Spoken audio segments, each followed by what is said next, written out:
Hola a todos, bienvenidos a este tercer encuentro que es un lujo, porque estamos con el gran Leopoldo Ferraris. El lujo es estar con Ricardo. Coautor de Los Pilares del Arte, filósofo, con quien reflexionamos un montón sobre esta idea de qué es el arte. Y hoy específicamente vamos a hacer algunas referencias al arte y la belleza. ¿Qué es la belleza? Es una de las cosas más difíciles de definir. Yo siempre empiezo las charlas diciendo, lo único que estoy seguro es que bello no es simplemente lo que me gusta. No, y de hecho, si había sido difícil definir arte, y cosa que hicimos y que vos presentaste en capítulos anteriores, difícil también es ponerse de acuerdo en qué es exactamente belleza, y nosotros aquí avanzamos. Les quiero agradecer primero a todos los que en el primer capítulo pusieron cosas muy lindas y muy pensadas sobre qué es la belleza para cada uno. Esta vez lo vamos a tratar de abordar desde un lugar más filosófico. Por ejemplo, diferenciando distintos tipos de belleza. Claro, así como habíamos planteado los pilares del arte, también, y para su mejor comprensión, planteamos pilares de la belleza, de algún modo, para que uno tenga una referencia desde la cual poder decir, bueno, belleza es esto, belleza es lo otro. Planteamos 4 tipos de bellezas bien separadas, por ejemplo. Sí, muy ligadas a toda nuestra historia cultural también, porque sobre ella nos apoyamos para pensar todas las cosas. Sí, historia y nuestro ser humano, porque una de las primeras bellezas que vamos a tener que analizar es la belleza sensorial, aquella que nos entra por los sentidos. Sí, es aquella que nosotros por ahí con más facilidad podemos apreciar. La que suele confundirse con gusto. Claro. Lo que nos gusta. Y sin embargo, para tener una mirada bastante más integral de la belleza, hace falta también tener otros pilares o conceptos. Por ejemplo, la belleza también es intelectual. Entonces ya tenemos una belleza sensorial, una belleza intelectual. También, sin perder de vista nuestra cultura, nosotros hablamos de algo bello moralmente hablando. De hecho, muchas veces en el lenguaje habitual nos encontramos diciendo se trata de una linda persona cuando queremos decir que es buena. Sí, o un gesto bello, o tener una bella actitud, una buena actitud. A veces se confunde lo bueno y lo bello. Entonces tendríamos una tercera belleza, que sería la belleza ética. Ahí está. Y de hecho, también, por ejemplo, nosotros invertimos el término bueno y bello cuando decimos, uy, qué buena película. También. Y en realidad estamos haciendo más una apreciación de lindo. Y ahí nos vamos a tener que meter un poco en Sócrates después para explicar esto de lo bueno y lo bello juntos. La calocagatía es algo que tendremos que explicar en algún momento. Necesario para entender la belleza, pero también sobre todo para entendernos a nosotros mismos, pensando, sintiendo y pudiendo conceptualizar de algún modo. Y por último, una belleza trascendente. ¿No? Una belleza superadora que es más allá de los sentidos y más allá de una acción, ¿no? Quienes nos hayamos alguna vez conmovido profundamente con cualquier manifestación artística, sabemos que hay algo que no solo nos moviliza, sino que nos trasciende. Pero hay una belleza también que empieza con los 2 pilares. Entonces tenemos 4 pilares de la belleza también, ¿no? Una belleza sensorial, intelectual, ética y trascendente. Pero en la primera podemos jugar con las primeras 2, quizás con aquello que nos entra sensorialmente, pero podemos analizar intelectualmente. ¿Qué es la belleza que tenían los griegos, por ejemplo? Sobre todo los que tenían raíz pitagórica, ¿verdad? Que van a buscar una belleza que es racionalmente muy clara porque es matemática, y lo ligan a lo sensorial, nos llega de una manera, nos gusta, digamos, lo vemos atractivo, lo vemos como algo pregnante, ¿verdad? Un pensador ahí muy cerquita del mismo Pitágoras, un tal Heráclito, bastante conocido por todos. De Éfeso. Exactamente. Fue quien pone énfasis en que frente a toda esa belleza también estamos nosotros, los sujetos que apreciamos. Él es el que hace la primera distinción entre alma y cuerpo. Entonces nosotros somos aquellos que tenemos la capacidad de, en esto que cambia, en esto que fluye, poder apreciar belleza. En el devenir se puede apreciar aquello que es eterno o trascendente. Pero esta primera belleza a mí me quedó cuando estuvimos hablando de Pitágoras, que también hablamos de Platón, que hablamos de Parménides, cuando quisimos analizar esta belleza de la matemática. Cuando Platón, por ejemplo, plantea que en la belleza está el orden, el equilibrio, las partes bellas hacen un todo bello, que, por ejemplo, las formas geométricas son bellas, que el dodecaedro va a ser una gran belleza. Me gusta cuando el ser humano trata de encontrarle razón a aquello que es sensorial. Claro, y de ahí hablamos de que el aspecto intelectual, recién dijimos belleza intelectual, está necesariamente entramado con la realidad humana. Nosotros, ya lo habíamos dicho en los pilares del arte, la parte conceptual, pero de un modo muy específico aquí, en el tema de la belleza, también encontramos, porque cuando los griegos hablan de números, no hablan de algo exterior, hablan de la misma, hoy lo llamaríamos con estas palabras, esencia de la realidad. Y aparte tiene un sentido trascendente el número, ¿no? Para los griegos, para los pitagóricos, me imagino haber encontrado, por ejemplo, el número de oro, la divina proporción, que la usamos tanto en pintura, esa cuestión de entender que la belleza no era azarosa ni porque sí, sino que estaba dada a partir de una clave que era racional.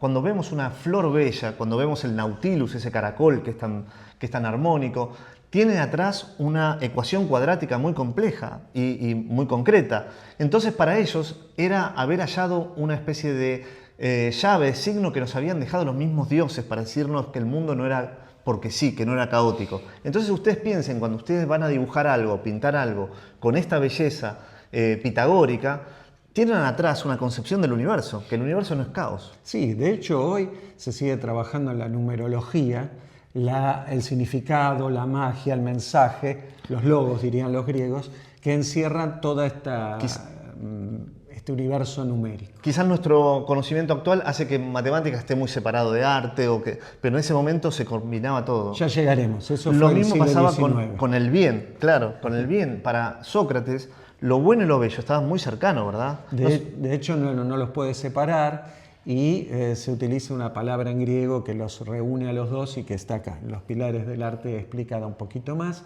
pero justamente lo lindo y lo bueno están necesariamente ligados en la visión socrática. Porque no podía haber algo que sea bello y que haga el mal. Por lo tanto, lo bueno y lo bello eran una acción, y esa acción promovía el bien, ¿verdad? El desarrollo cultural nuestro después pondrá en jaque muchas veces esta unión, esta integración, pero hasta el día de hoy muchísimas corrientes, muchísimos pensadores siguen uniendo estas dos. En Aristóteles se vuelve más complejo, ¿verdad? Y porque Aristóteles es quien podríamos decir de algún modo torna más racional aquello que venía más unido artísticamente, desde el poema de Parménides, en donde el planteo del ser y no ser estaba puesto justamente en un poema, hasta los textos aristotélicos que son bastante... Que vuelve a dividir la ética con las cartas a Nicómaco, ¿verdad? La ética nicomaquea de la estética. Él empieza a analizar la tragedia y empieza a analizar entonces lo bello desde un lugar más extraño, porque lo bello puede incluir lo trágico. Claro. No exactamente el mal, pero sí la tragedia, ¿no? Y será el paso anterior para hacerse el planteo justamente sobre lo que decías recién, sobre el mal, que es un tema no tan fácil de resolver en nuestra cultura. ¿Qué pasa si vemos una película o una tragedia en el caso de Aristóteles o una pintura donde pasa algo trágico, donde hay una muerte? Vemos a una tragedia griega, vemos a Edipo Rey que con un final tremendo, arrancándose los ojos, colgándose. ¿Puede ser eso bello? Es una pregunta que Aristóteles se hace y la resuelve, por lo menos de algún modo, para darle bases al desarrollo occidental. La resuelve de una manera muy inteligente. Aristóteles va a decir, es bello aquella tragedia siempre y cuando esté en un contexto que es arte, lo cual lo poetiza, pero además que puede hacer dos cosas. Una, catarsis, y hacernos homeopático. ¿Qué quiere decir? Catártico porque cuando uno ve esa tragedia, saca sus propios sentimientos y a uno le hace bien, ayuda a mi dolor, al patos del hombre, ¿no? Se vuelve homeopático esa tragedia. Entonces me parece muy interesante la visión de Aristóteles, donde incluye lo trágico en el arte, mientras que tenga estas características. Sí, esto muestra también cómo el teatro está en los orígenes mismos también de la realidad artística de nuestro occidente. No solamente las artes visuales, donde evidentemente se lleva a un punto altísimo, pero hasta el día de hoy la teatralidad, podríamos decir, es un camino también muy importante para el camino artístico. Lo importante que queremos plantear también es esta cuestión de que la belleza siempre trató de ser una transmisión de valores, no solamente esta cuestión subjetiva, que si a mí me gusta lo vuelve bello. La belleza era algo mucho más trascendente, tenía principios filosóficos detrás, y hoy la tratamos de reducir simplemente a si me gusta es bello. Claro, y tiene trascendencia en ese doble sentido, en el que acabas de decir con respecto al tema de los valores, pero también muchísimo en cuanto a esa otra realidad de que quien expecta, no solamente quien crea, genera y realiza la obra artística, sino que también quien lo expecta es capaz de conmoverse, moverse de su lugar y ponerse en el lugar con los efectos tan sanadores que decías recién. La belleza va a cambiar quizás en la Edad Media, ¿no? Y en la Edad Media hay, por una parte, una reunión de todos estos conceptos. ¿Por qué? Porque es la Edad Media quien define que es lo mismo decir ser, uno, bueno, bello, con un sentido trascendente en un esquema más bien platónico, ¿no? En donde Llevado todo a lo teológico. Hay un mundo de las ideas, hay un mundo superior en donde todo esto se realiza plenamente. Para la Edad Media, la creencia en Dios era un poco el resumen de todos estos aspectos positivos de lo bello. De hecho, definen a Dios con estas características, lo cual va a generar no solo que Dios está ahí, y el gran problema de ellos va a ser una palabra que usan así técnicamente, se llama hipostasiar, o sea, hacer hipóstasis, hacer persona de Dios, sino también va a haber distintas salidas. Algunos van a decir que todo es Dios, ese es el panteísmo, y otros lo irán personalizando de modos diferentes. Qué loco, porque después en el Renacimiento se vuelve a polarizar. Claro. Vuelve a haber platónicos y aristotélicos. De hecho, lo pueden ver en la Escuela de Atenas, que está Rafael de Sancio va a pintar a Platón y Aristóteles en la mitad del pensamiento renacentista. Va a ser un juego ahí un poco tendencioso, lo va a poner al mismísimo Leonardo da Vinci representando a Aristóteles, a Platón con la mano para arriba, siendo que él era un aristotélico. Claro. Y después va a ponerlo abajo también a Miguel Ángel, con una actitud dentro más de los platónicos, siendo él... Sí, el Renacimiento tiene una pretensión intencional de algún modo de saltear lo que había desarrollado la Edad Media, tratando de volver de algún modo a lo anterior. En ese sentido también se postula como un nuevo nacimiento de algo que de algún modo se habría desvirtuado a lo largo de esa Edad Media. Cuestión que históricamente es muy discutible, porque claramente todos nos vamos apoyando en la cultura anterior. A mí me encanta ir viendo los distintos pintores e ir tratando de ver qué postura filosófica tenían, porque es muy clara cuando uno ve a Botticelli cierto neoplatonismo, ¿no? O cuando ve uno a Leonardo, esa idea más aristotélica, sí. Mucho más material, integrada, ligada a lo humano. Lo mismo pasa después con el manierismo, que empieza a tener esa ruptura, y después con el barroco, ¿no? Las ideas de Leibniz, esa idea del alma, de la mónada, de más algún oscura. Modo total, encerrada, pero al mismo tiempo completa y plena. Me parece que lo interesante es reflexionar. Detrás de cada cosa que nos gusta a nivel estético, muchas veces hay un pensamiento filosófico. Y no es solamente a veces encontrar aquello que nos pareció lindo, entre comillas, y hacerlo como si fuese carne de nuestro pensamiento. Está muy bueno reflexionar atrás de nuestras visiones, nuestra estética, nuestro arte, cuál es nuestra postura. Porque detrás de cada una de estas posturas filosóficas hay pensar qué es el universo, qué es Dios, qué somos, hacia dónde vamos, si el bien está incluido. Todo eso hace nuestro pensamiento y después hace a nuestra estética. Sí, y en algún momento se quiso diferenciar demasiado el campo de lo artístico del campo del pensamiento, de lo filosófico y de otros campos también. Y sin embargo, en esta realidad viene todo integrado, aunque uno pueda diferenciarlo desde la visión, la perspectiva, el modo de encararlo, etc. Hay una integración, hay una vida, hay una existencia que en todo caso tiene esta cantidad de componentes tan maravillosos. Yo les pregunto a todos ustedes, bueno, ustedes cuando crean y cuando están haciendo arte, ¿se ponen a pensar en estas cuestiones? ¿Qué piensan sobre filosóficamente? ¿Cuál es su pensamiento? Escriban, mándenos sus visiones, porque nos ayudan también a desarrollar estas clases.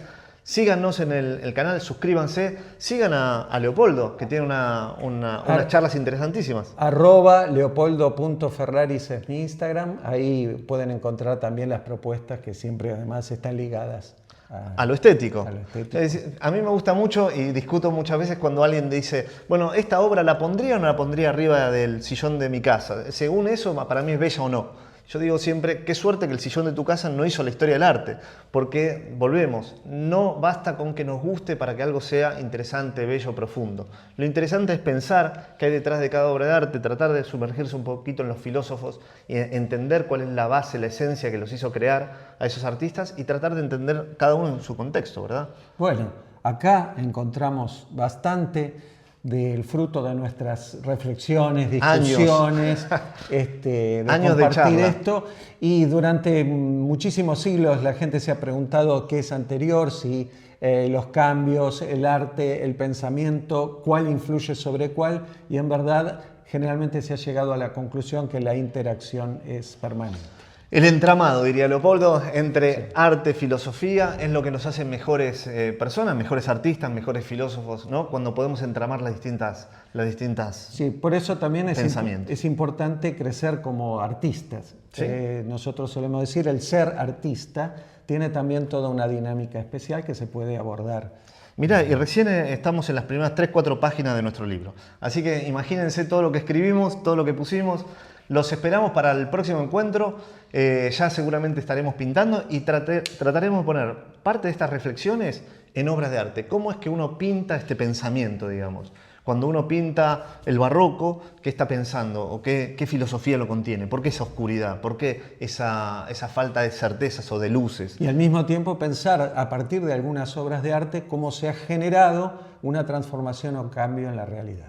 Ahí está. No se olviden de seguir a Leopoldo Ferraris, tiene unas charlas interesantísimas, tanto presenciales como online. Sí, en mi Instagram pueden encontrar, voy anunciando cuando hay una charla filosófica para los artistas y también realizamos muchas veces en conjunto un atelier de exploración en esto de ser artistas, desde una perspectiva artístico-filosófica. Lo que hablamos siempre en los pilares de arte, no es solamente aprender técnicas, qué pincel usar o qué punta nos es mejores para un trazo, sino eso, qué es ser artista, cómo nos nutrimos, cuánto de pensamientos, sentimientos, creencias, cómo podemos superarnos, superar miedos. Sí. Todo eso tiene que ver con la parte que pone Leopoldo, que los hace cada vez más profundas y más lindas las charlas. Creo que salen cosas hermosas. Así que los esperamos. Bueno, nos vemos en el próximo encuentro. Chao.